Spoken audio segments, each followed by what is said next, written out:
I'm going to show you a procedure now called tinning a lead, and what we have here is just a single strand wire, and our goal is to strip it back and then infiltrate the exposed strands with solder, giving us something that we could, for example, take a pair of pliers and bend the hook into, and or solder this into a connector with ease. Now, first thing we do is take our solder tip and rake it across the wet sponge.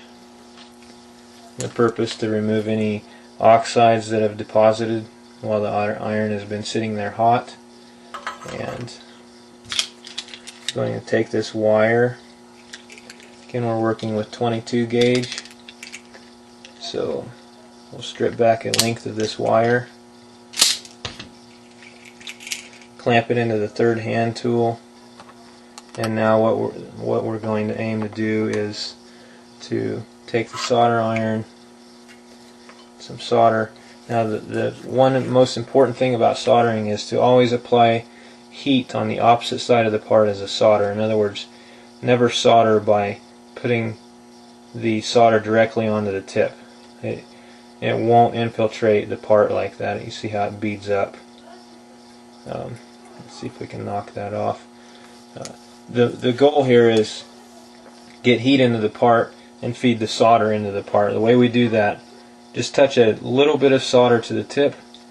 That gives us a liquid pool which conducts heat. We hold it against the part, let the part heat up.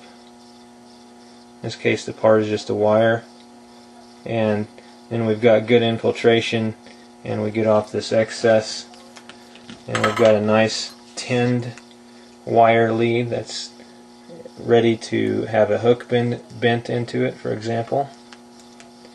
And we could take a second wire, do the same thing, bend the hook into the second wire, easily join these two wires with a firm, solid solder joint.